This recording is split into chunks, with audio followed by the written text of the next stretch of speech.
Welcome to studios news. Bulletin ముందుగా headlines. 13 ఏళ్లలోపు పిల్లలకు సోషల్ మీడియాపై నిషేధం. సీఎం చంద్రబాబు కీలక ప్రకటన.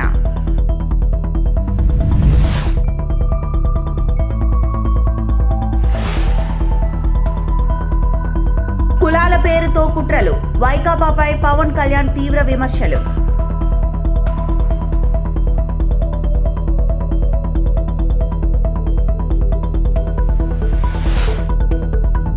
గూడూరులో భారీగా అక్రమ రేషన్ బియ్యం స్వాధీనం. 100 బస్తాలు సీజ్.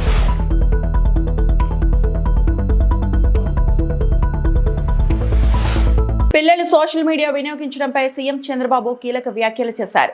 13 సంవత్సరాలలోపు వారు సామాజిక మాధ్యమాలు వినియోగించకుండా నిషేధం విధించినట్లు తెలిపారు. ద్రవ్య వినిమయ బిల్లుపై చర్చ సందర్భంగా శాసనసభలో చంద్రబాబు మాట్లాడారు. మినిస్టర్స్ అందరూ కూడా బాగా పనిచేస్తున్నారు, పోటీపడి పనిచేస్తున్నారు, ఇంకా చేయాల్సిన కూడా అవసరం ఉంది. అదేవిధంగా నేను మెగా పేరెంట్స్ టీచర్స్ ప్రోగ్రాం పెట్టి విద్యను కూడా నెక్స్ట్ లెవెల్కి తీసుకుపోవాలని చెప్పి ఆలోచిస్తున్నాం. అదే సమయంలో అధ్యక్ష, ఈరోజు మనం నిన్న పాపులేషన్ పాలసీ తీసుకొచ్చాం. ఇటీవల ఐటీ మినిస్టర్ గారు కొత్త ప్రోగ్రాం, అంటే 13 సంవత్సరాలు వయసు లోపల ఉండే వాళ్ళకి సోషల్ మీడియా బ్యాన్ చేస్తే బాగుంటుందని ఒక సూచన వచ్చింది. తప్పకుండా తొందరలోనే 90 డేస్లో 13 సంవత్సరాల లోపల ఉండేవాళ్ళు సోషల్ మీడియాకు అందుబాటు లేకుండా చేసే కార్యక్రమానికి శ్రీకారం చుడతాం. 13, 16 సంవత్సరాలు చర్చ చేస్తున్నాం. అందరూ ఒప్పుకుంటే దాన్ని కూడా ఏం చేయాలని ఆలోచిద్దాం. అల్టిమేట్గా సోషల్ మీడియా వల్ల మన పిల్లలు నష్టపోవడానికి వీలు లేదు. దానికి ప్రభుత్వం కట్టుబడి ఉంటుందని మరొకసారి మీ ద్వారా రాష్ట్ర ప్రజానికానికి విజ్ఞప్తి చేస్తున్నాను. వైకాపా నాయకులు కులాల మాటను దాక్కుని కూటమిని విచ్ఛిన్నం చేయాలని కుట్రలు చేస్తున్నారని AP deputy CM Pawan Kalyan ఆరోపించారు. వైకాపా కుట్రలను ఐక్యంగా తిప్పికొట్టకపోతే రాష్ట్రం నష్టపోతుందని అభిప్రాయపడ్డారు. ద్రవ్య వినిమయ బిల్లుపై చర్చలో భాగంగా పంచాయతీరాజ్, గ్రామీణాభివృద్ధి శాఖల్లో చేపట్టిన అభివృద్ధి కార్యక్రమాలను ఆయన సభకు వివరించారు. వైకాపా ఆర్థిక విధ్వంసంతో రాష్ట్రం 30 ఏళ్లు వెనక్కి వెళ్లిందని విమర్శించారు. జలజీవన్ మిషన్ పథకాన్ని గత ప్రభుత్వం నిర్వీర్యం చేసిందన్నారు. ఈ పథకానికి కూటమి ప్రభుత్వం ప్రాధాన్యత ఇస్తోందని పవన్ తెలిపారు. చాలా ఉన్న పరిమితమైన వనరుల్ని, ఉన్న మానవ వనరుల్ని ఎంత జాగ్రత్తగా వాడాలి, ఎంత జాగ్రత్తగా ప్లాన్ చేయాలనేది బడ్జెట్ చాలా తెలియజేస్తుంది అధ్యక్ష. ఈ ప్రభుత్వం దూరదృష్టి, దక్షత, దార్శనికత ఉంటే గత ప్రభుత్వం ధ్వంసం, విధ్వంసం, విచ్ఛిన్నంతో కూడిన ప్రభుత్వం. మనకు వాళ్ళు వదిలేసి వెళ్ళింది 9.74 లక్షల కోట్ల అప్పులు అధ్యక్ష. 2014-19 మధ్య చేసుకున్న విద్యుత్ కొనుగోలు ఒప్పందాలను గత ప్రభుత్వం ఇష్టానుసారం రద్దు చేయడం ద్వారా విద్యుత్ సరఫరాలో లోటుపాట్లు వచ్చాయి. దీనికోసం విద్యుత్ కొనుగోళ్ల పేరిట అధిక ధర చెల్లించే బాధ్యత లేని ఆ వ్యక్తులకి చేసిన కొనుగోళ్ల కారణంగా డిస్కమ్స్కి 12,250 కోట్ల నష్టం వాటిల్లింది. ఈ 5 ఏళ్ల అసమర్థ విధానాల కారణంగా విద్యుత్ పంపిణీ సంస్థలు దాదాపు 1.29 లక్షల కోట్ల మేర నష్టపోయాయి. ఈ భారాన్ని విద్యుత్ బిల్లుల రూపంలో మళ్ళీ ప్రజల మీదనే మోపారు. కూటమి ప్రభుత్వం వచ్చిన తర్వాత ఈ విధానాన్ని రద్దు చేసి ట్రూ అప్ ఛార్జీని పూర్తిగా ఎత్తివేయడమే కాకుండా రాష్ట్ర చరిత్రలో ఎన్నడూ లేని విధంగా ట్రూ డౌన్ పేరిట ప్రజలపై విద్యుత్ బిల్లుల భారాన్ని తగ్గించినారు. వాళ్ళ నిర్లక్ష్య, అసమర్థ పాలన వల్ల, ఆర్థిక విధ్వంసం వల్ల రాష్ట్ర అభివృద్ధి 30 ఏళ్లు వెనక్కి నెట్టవేయబడి. ఇది మనం శ్వేతపత్రంలో ఉన్న వివరాల ప్రకారం, మన జూలై 24 శ్వేతపత్రం ఉన్న వివరాల ప్రకారం వెళ్లిపోయిన పాలకులు దాదాపు 9,74,000 కోట్ల అప్పులు మన మీద వేసిపోయారు. అందులో వివిధ శాఖల పరిధిలో పనులు చేయించుకుని కాంట్రాక్టర్స్ కి, వెండర్స్ కి వాళ్ళు చెల్లించకుండా వదిలి వెళ్లిన అప్పులే 1,35,000 కోట్ల రూపాయలు ఉన్నాయి. అందులో కూటమి ప్రభుత్వం ఏర్పడిన తర్వాత 25,000 కోట్ల రూపాయలు ముఖ్యమంత్రి గారి నాయకత్వంలో అప్పులు తిరిగి చెల్లించగలిగాం అధ్యక్షుడు. జలజీవన్ మిషన్ సైతం గత పాలకులు నిర్వీర్యం చేశారు. ఒకసారి రివ్యూస్ చేస్తామంటే 2019-24 మధ్య ఈ పథకం కింద కేంద్ర ప్రభుత్వం 27,000 కోట్లు కేటాయిస్తే కేవలం వాళ్ళు 4,000 కోట్లు మాత్రమే ఖర్చు చేశారు. అందులో కేంద్రం ఇచ్చిన గ్రాంట్ దాదాపు 2,000 కోట్ల రూపాయలు ఉంది. ముందస్తుగా ఒక 3,000 బాగా గొంతెండిన గ్రామాలను గుర్తించాం అధ్యక్ష. వాటికి మేము ఉన్న దాంట్లో వాటర్ షెడ్ మేనేజ్మెంట్ కానీ, లేదంటే ఉన్న pipe lines, internal pipe lines కానీ ఇవన్నీ చేయడానికి ప్రణాళికలు సిద్ధం చేస్తున్నాం. మేము కోరుకుంటుంది కూడా ఈ అలయన్స్ చాలా బలంగా ఉండాలి అనేది నా ప్రజల సభ్యులందరికీ కూడా నేను నా ఆకాంక్షని, నా ఆశయాన్ని తెలియజేస్తాను. నేను ఎందుకు ఇంత తపన పడ్డాను, రాష్ట్ర విభజన జరిగినప్పటి నుంచి ఆంధ్ర రాష్ట్రం వెనుకబాటు పడిపోయింది, దీనికి ఎవరు ముందుకు తీసుకెళ్ళలేము అనుకున్న దాంట్లో నేను ఏమీ ఆశించకుండా 2014లో మన అలయన్స్ కోసం నేను కష్టపడ్డాను. 19లో కూడా ఉండాలని కోరుకున్నాం, అది పరిస్థితుల్లో కుదరలేదు. కానీ 24కి వచ్చేటప్పటికి నేను పార్టీ పరంగా అన్ని తగ్గి అన్ని రకాలుగా ఎందుకు పెట్టానంటే, ఇది నేను పార్టీగా గెలవడం కంటే కూడా, నేను ఇండివిజువల్గా సాధించడం కంటే కూడా నేను కోరుకుంది 5 కోట్ల మంది ప్రజల ఆకాంక్షల్ని, ఆశయాల్ని ముందుకు తీసుకెళ్లాలని ఒక నా తపన. ఇది ఎట్టి పరిస్థితుల్లో కూడా నేను కోరుకుంటుంది. ఇప్పుడే మనం చిన్నపాటి ఒక పాయింట్. నెల్లూరు జిల్లా గూడూరులో భారీగా అక్రమ రేషన్ బియ్యంను అధికారులు స్వాధీనం చేసుకున్నారు. స్థానిక 2వ పట్టణ పరిధిలో మాధురెడ్డి కాలనీలో నెల్లూరుకు చెందిన టి వెంకటేశ్వరరావు ఓ ఇంట్లో చెన్నైకి తరలించేందుకు సిద్ధంగా ఉంచారు అని తెలిసింది. ఈ సమాచారం తెలిసిన అధికారులు దాడి చేసి సుమారు 100 బస్తాల రేషన్ బియ్యాన్ని స్వాధీనం చేసుకుని మినీ ట్రక్ ను సీజ్ చేశారు. ఈ సందర్భంగా ఏఎస్ఓ లక్ష్మీనారాయణ రెడ్డి మాట్లాడుతూ రేషన్ బియ్యం అక్రమ రవాణాపై నిఘా పెంచామని చెప్పారు. రేషన్ బియ్యాన్ని అక్రమంగా తరలించేందుకు కొత్త మార్గాలను వెతుకుతున్నారని అన్నారు. స్థానికుల సమాచారంతో రేషన్ బియ్యాన్ని స్వాధీనం చేసుకున్నట్లు, అక్రమ రవాణా చేస్తున్న వ్యక్తిపై కేసు నమోదు చేసినట్లు ఆయన వెల్లడించారు. స్వాధీనం చేసుకున్న బియ్యాన్ని సివిల్ సప్లై గోడౌన్ కు తరలించనున్నట్లు వెల్లడించారు.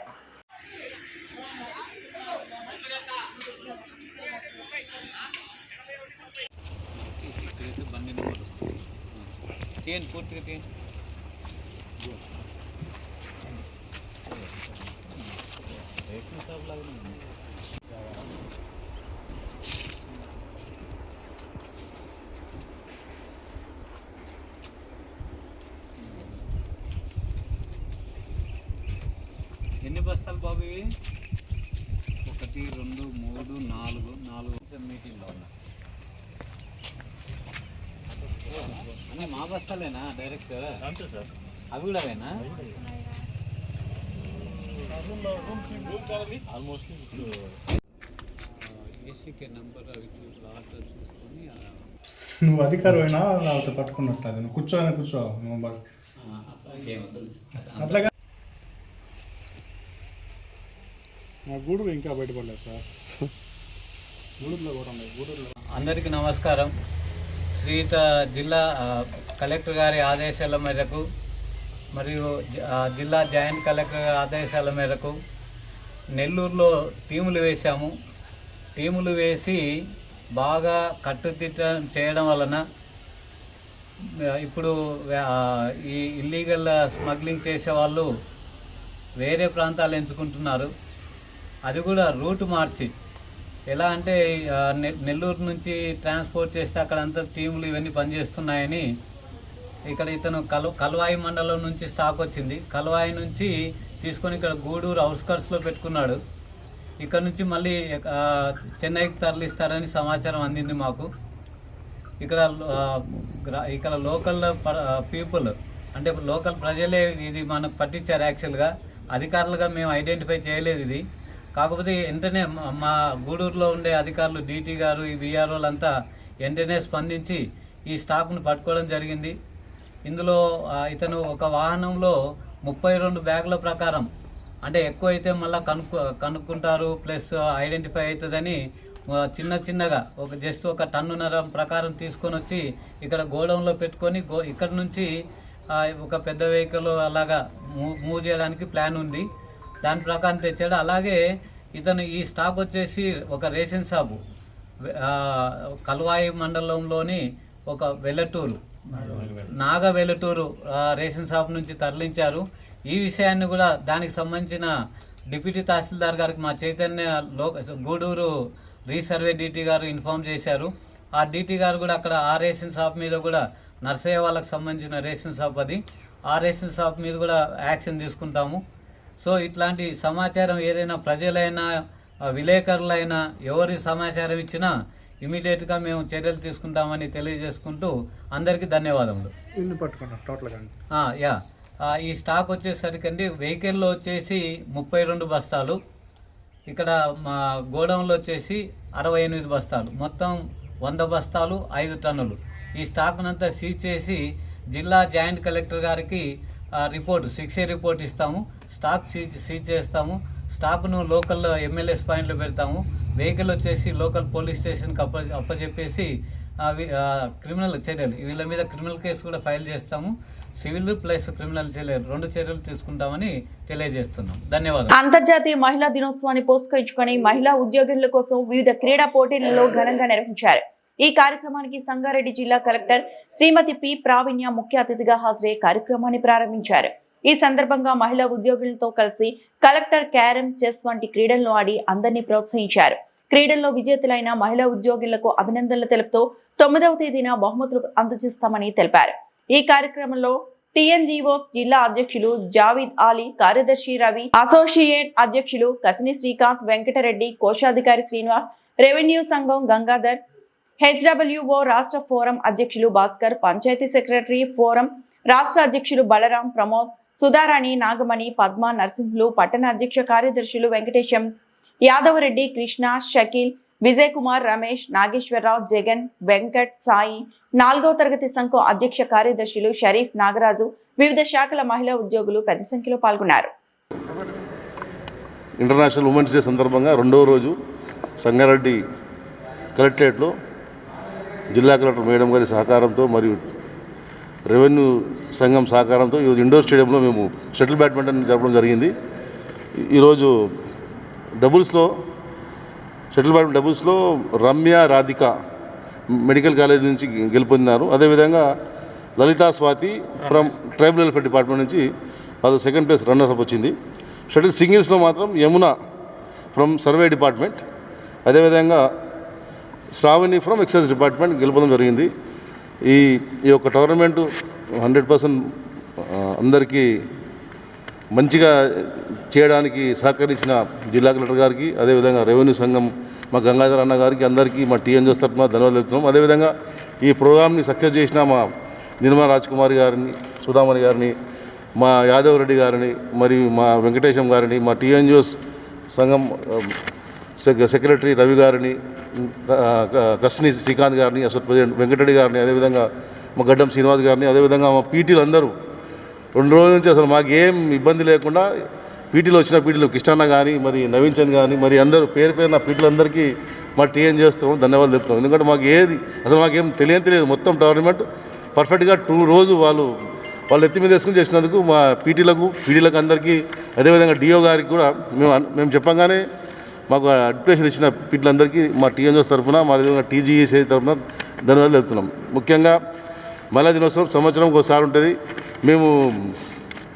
మాకు అవకాశం ఇచ్చినందుకు ధన్యవాదాలు తెలుపుతున్నాం లేడీస్ అందరూ. కానీ మేము కూడా వాళ్ళు అన్నీ వదులుకొని ఒక 2 రోజులు వచ్చి ఆడినందుకు participation is more important than winning అని చెప్పినందుకు, అందరూ వచ్చి పార్టిసిపేట్ చేసినందుకు అందరికీ మహిళా ఉద్యోగస్తులందరికీ నేను మా టీఎన్జీఓస్ తరఫున ధన్యవాదాలు తెలుపుతున్నాం. అదేవిధంగా మేము అన్నట్టు ఎంతమంది అయితే పార్టిసిపేట్ చేసినారో అంతమందికి we'll give memento or gift compulsory ఇస్తాము. పార్టిసిపేట్ చేసిన వాళ్ళు కూడా ఇస్తామని చెప్పినాం, అదేవిధంగా ఇస్తాం.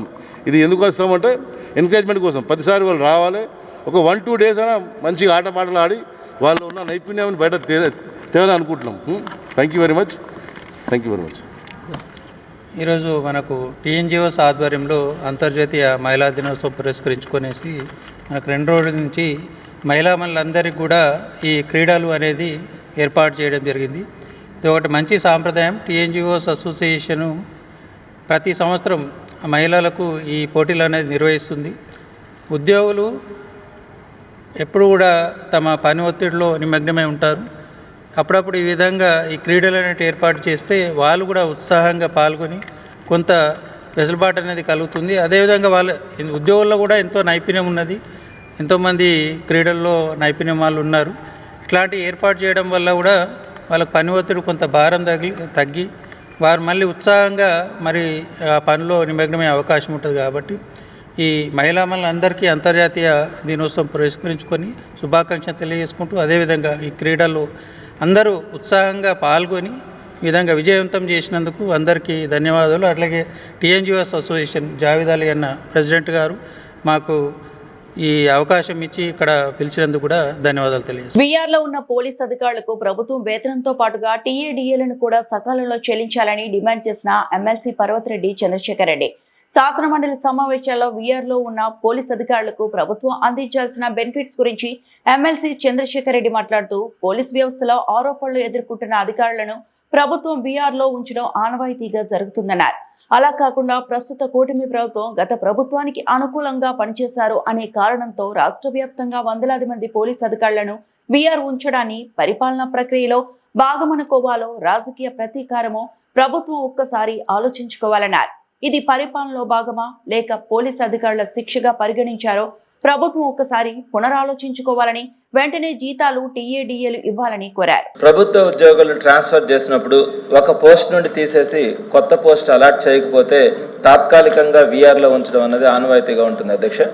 ఒకవేళ అధికారిపై ఆరోపణ లేదా కంప్లైంట్ ఉంటే విచారణ జరిగే వరకు కూడా వీఆర్లో ఉంచడం కూడా జరుగుతుంది అధ్యక్ష. ఈ రెండు పాయింట్స్లో కూడా గతంలో కూడా ఎప్పుడు వీఆర్లో ఉంచడం కూడా జరుగుతూ ఉంటుంది. అయితే అలా కాకుండా గత ప్రభుత్వాలకు అనుకూలంగా ఉన్నారన్న భావంతో వందలాది మంది పోలీసు అధికారులని వీఆర్లో ఉంచడం జరుగుతూ ఉంటే అది పరిపాలనా ప్రక్రియలో భాగం అనుకోవాలా లేకపోతే రాజకీయ ప్రతీకారం అనుకోవాలా అన్నది ఒకసారి ఆలోచించుకోవాలి అధ్యక్ష. ఒక ప్రభుత్వ ఉద్యోగం రావాలంటే ఎంత కష్టపడాలో మినిస్టర్ గారికి తెలియదు కూడా కాదు అధ్యక్ష. పోలీస్ వ్యవస్థ అనేది ప్రభుత్వ నిర్ణయాలను అనుసరించి అత్యంత ఒత్తిడితో పనిచేసే ఒక వ్యవస్థ అధ్యక్ష. ఇలా సీనియర్ పోలీస్ అధికారులని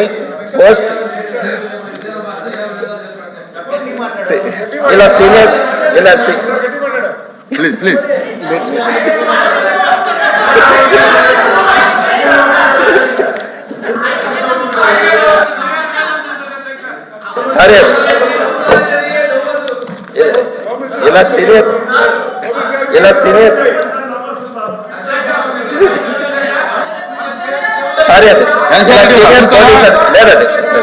సీనియర్ పోలీస్ అధికారులని పోస్టింగ్ లేకుండా వీఆర్లో కూర్చోబెట్టడం ద్వారా ప్రజలకు మనం ఏ సందేశం ఇస్తున్నామని తెలియాలి అధ్యక్ష.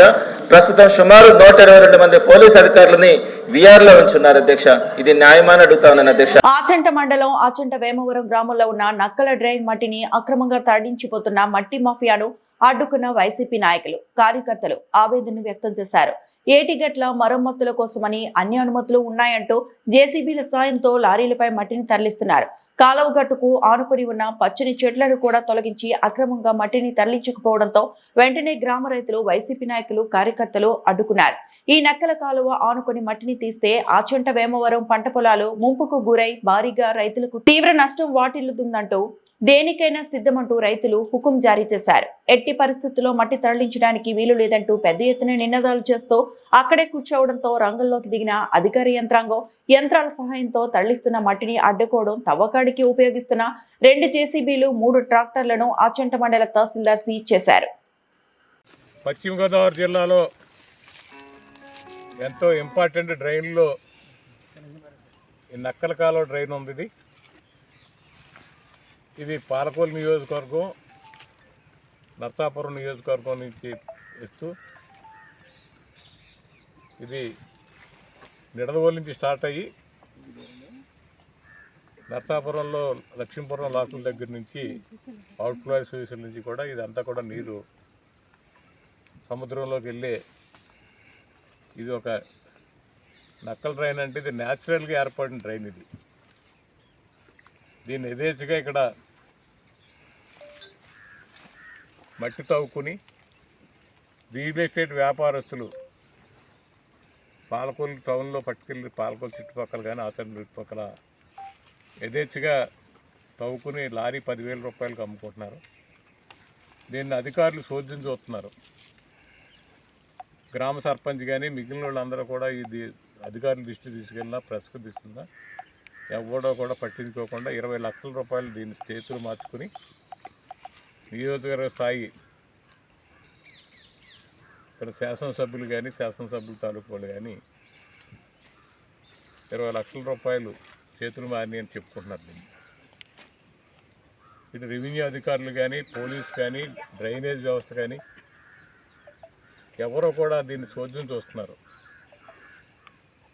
ఈరోజు నా దృష్టికి వచ్చిన తర్వాత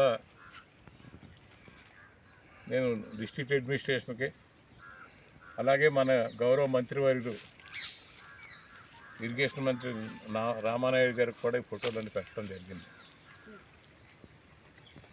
ఎందుకంటే మనకున్న మంత్రి ఇరిగేషన్ మినిస్టర్ గారు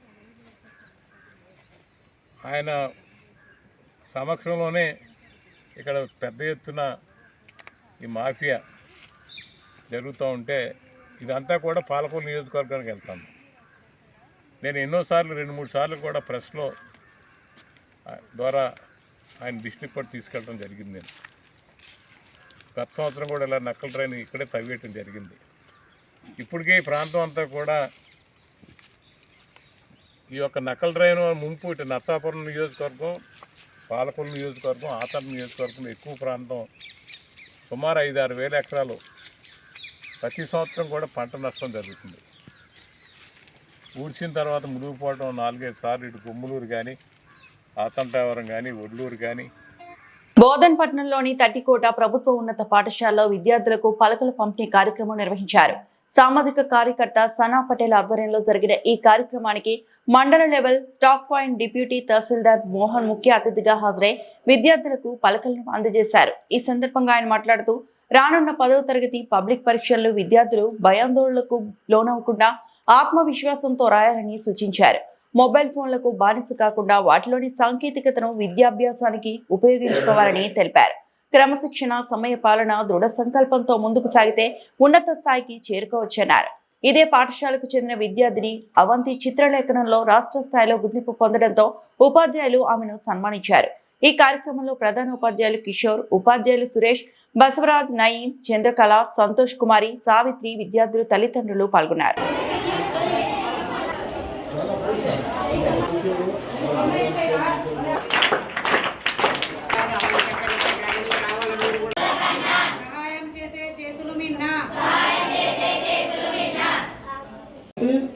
టెన్త్ క్లాస్ అనేది చాలా కీలకం మనకు. ఇక్కడితోనే మీకు ఈ స్కూల్ విద్య అనేది అయిపోతుంది, ఇది తిరిగి రాదు మళ్ళీ.